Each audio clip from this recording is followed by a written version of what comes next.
I'm here at the political centre of London.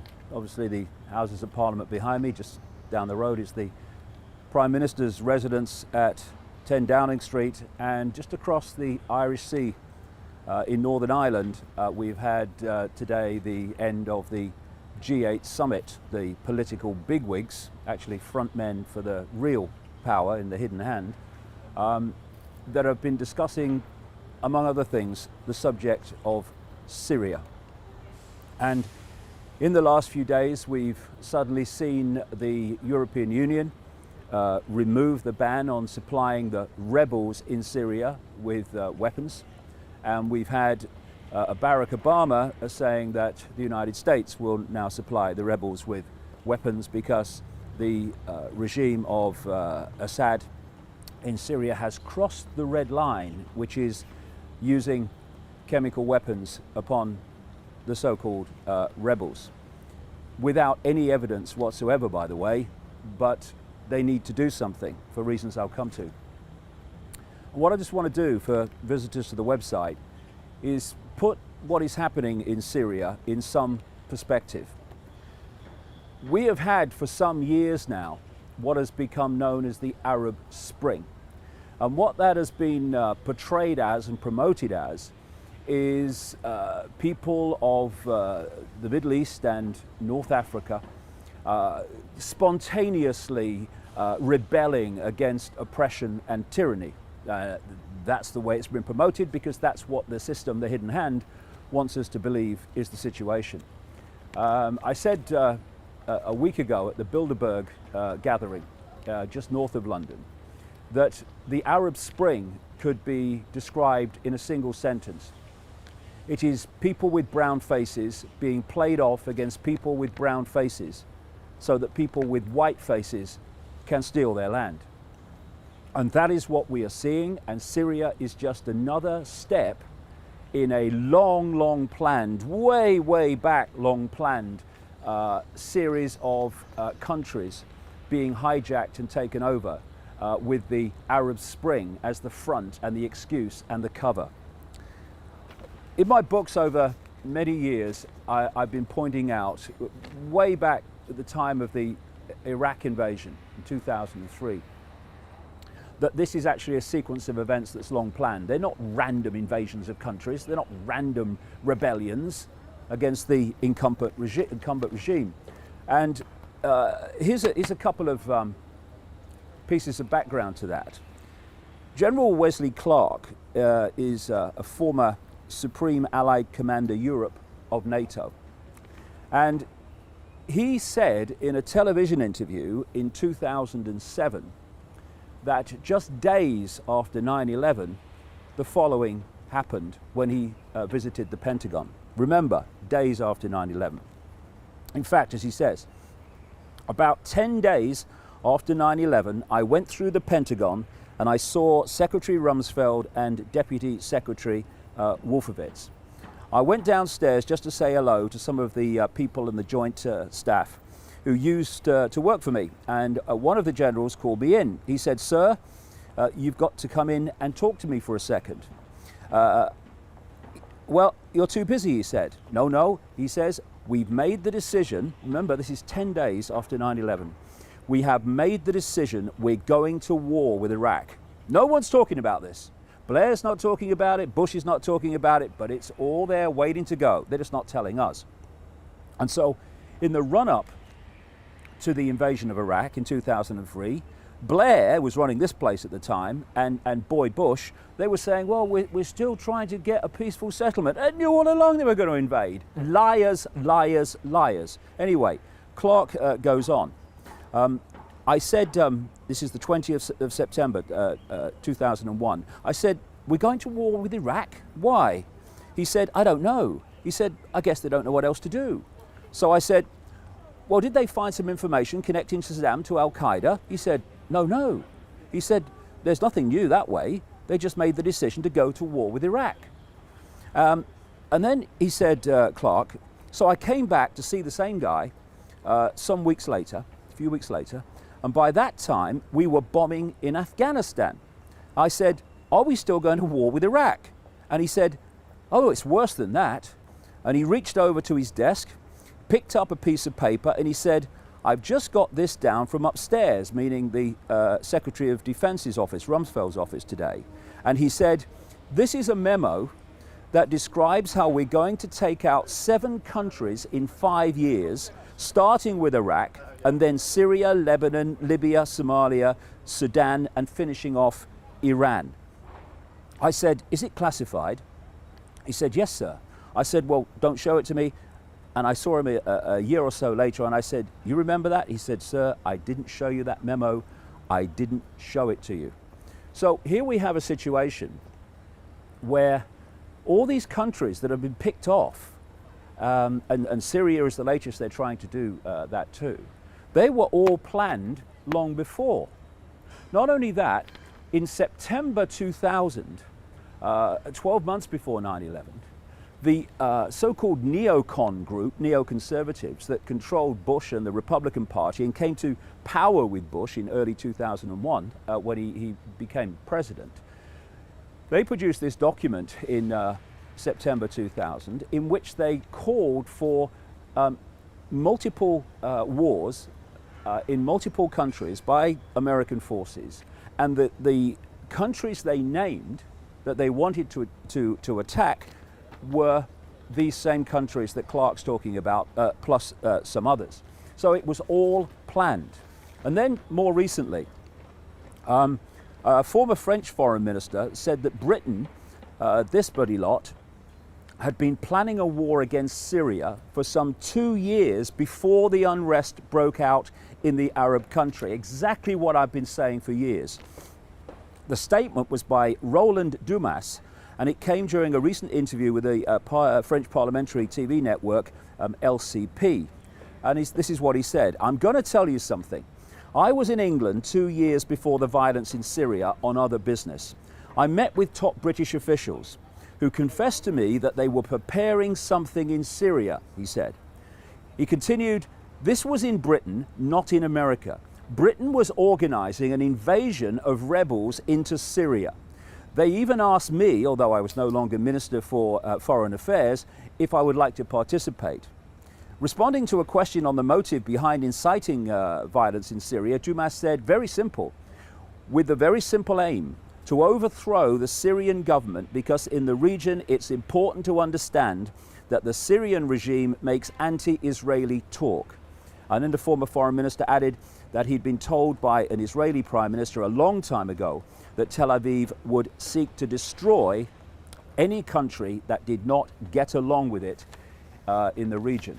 And it's not just about Israel, it's about the acquisition of country after country across the Middle and Near East, North Africa, and then going deeper south into Africa, that has been planned for decades and decades and decades. Now, how are you going to pick country after country? Well, first you want a major trigger that can start the process. We know that trigger as 9/11. 19 Arab hijackers that couldn't fly Cessnas did not fly wide-bodied jets in a way that professional wide-body jet pilots have told me they could never do. And they were not behind 9/11. It was, as they say, an inside job, a problem reaction solution. Create the problem, get the reaction, do something, offer the solution. Solution, war on terror, invasion of Afghanistan. We're on our way. Now, we need to go into Iraq next. Now, we can't, keep saying it for the same reason, because people might cotton on there's a pattern here. So we have to find different excuses for the same process of acquisition. So weapons of mass destruction. We don't even need a real problem to justify going into Iraq. We'll just tell them there's a problem that doesn't really exist. And Blair, like I say, who was running this show here at the time, absolutely knew there were no weapons of mass destruction in Iraq. So did Bush. They're both professional liars just to persuade people that this action should take place to serve the master plan and the masters they serve and push this agenda on that I'm talking about. So then they want to go for Libya. Oh, right, what can we do there? Weapons mass destruction, we've used that one, haven't we? Yeah, okay. I know. What we'll do, I've got the great idea. This is how we'll work it.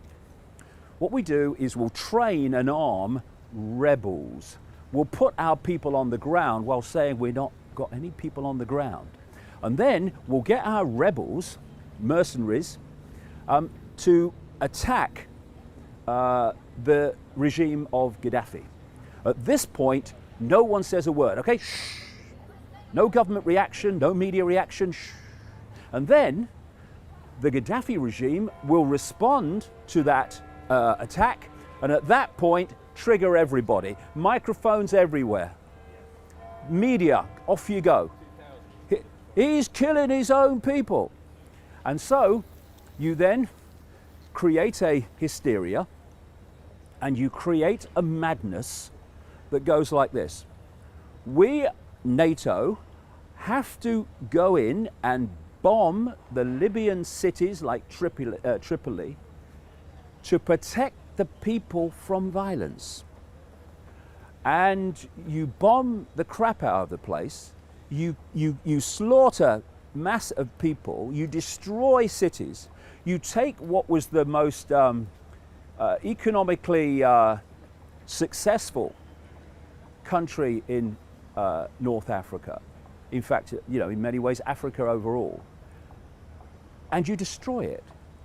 And the tribal wars that Gaddafi, for all his faults, was actually keeping a handle on, now that's gone. Now we have constant civil war in Libya, constant ongoing violence. But the outcome, those that were behind the invasion, that's what it was, now control the oil, and they control what was before the at least semi-independent banking system. So now, okay, tick, tick, tick, who's next? Syria. Okay, Syria, how do we do that? Well, it worked in Libya, didn't it, mate? I mean, let's try it again. So, provable fact, loads of the rebels that were fighting Gaddafi were moved into Syria. And they start then doing the same thing. They start attacking the Assad regime. Shh, don't say a word. Shh. Oh, wait a minute, he's going to retaliate. Go, microphones, media, off you go. He's killing his own people. And they tried for so long to, if you like, legally supply arms and other support to the rebels, but they couldn't get it through. So they did it covertly, as they always do, through places like Qatar and Saudi Arabia, who were just, satellite states of NATO in the region. And terrible atrocities on both sides, but terrible atrocities by these rebels have gone on constantly, including chopping people to pieces. But the rebels have been painted by this lot, the government anyway, and the American government, etc., as the good guys. Keep it simple: good guys, bad guys. No shades of grey. But what has happened recently? And they thought they were going to do a Libya. They thought they were going to get rid of Assad very quickly. It's not happened. And what has happened in the last few weeks is Assad's forces have been taking back areas of Syria, which the rebels had held. It was going pear-shaped for this lot and the others around the world. So suddenly, as this was happening, the EU dropped the ban on supplying weapons to the rebels. And suddenly, just by coincidence, Assad is said to have crossed Obama's red line by using chemical weapons with absolutely no evidence whatsoever.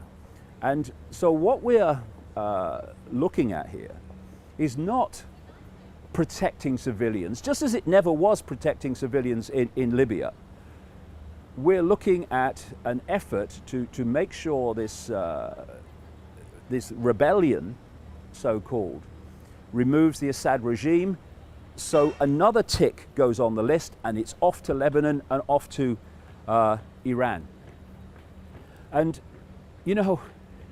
I come back to this line about brown faces playing off against brown faces so that white faces can steal their land.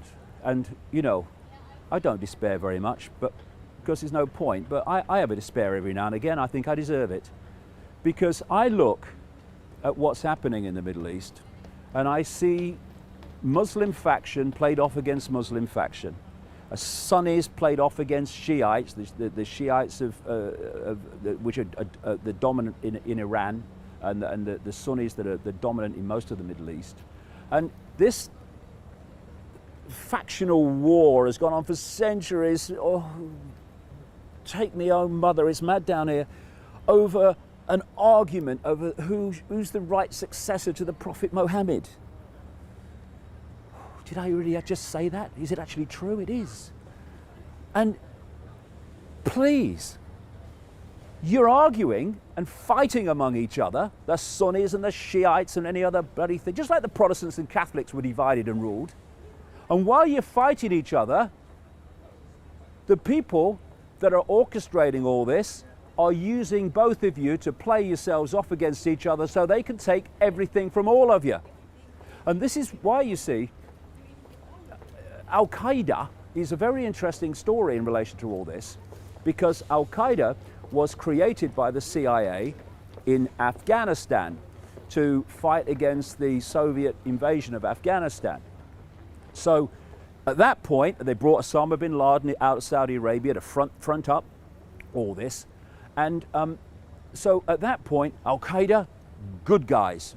Al-Qaeda means database, the base, because it was the database of names on the CIA database of so-called Mujahideen fighters against the Soviet invasion of Afghanistan. Now, so Al-Qaeda are the good guys then. Then we have 9/11, and they want to invade Afghanistan for part of this sequence, and so they have to find an excuse to invade Afghanistan. So now Al-Qaeda are the bad guys, and the good guy, Osama bin Laden, came in to front the fight against the Soviet Union. He's now the bad guy. They blame him for 9/11. Rubbish, rubbish. Anyway, what then happens is they justify the invasion of Afghanistan to get bin Laden and Al-Qaeda. So now they must be schizophrenic. Now they're the bad guys.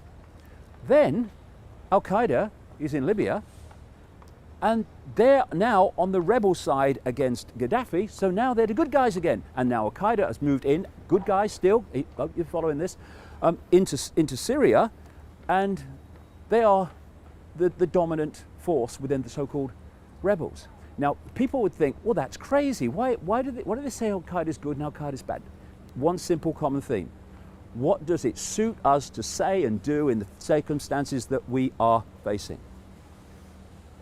So all this stuff relating to Syria,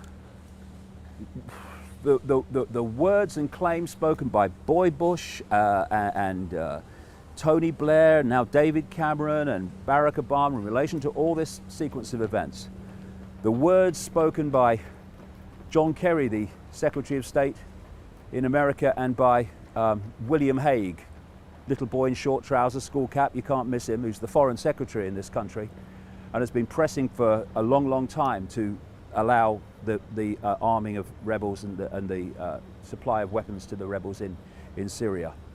Every single one of them is a solid gold liar who should be in jail with the key thrown somewhere mid-Atlantic, because the number of people whose lives, in terms of ending their lives and destroying their lives with being maimed in these conflicts and wars and manipulated rebellions, does not even begin to register. Such is the scale over these years that we've lived through. And this is just the latest. It's a scam. It's a scam. And anyone who believes it, well, lost cause, because it's so blatant. And finally, for goodness sake, Muslims in these countries, what are you doing? Allowing yourselves to be played like a stringed instrument so that your land and your freedom can be taken away by these characters. Over and out.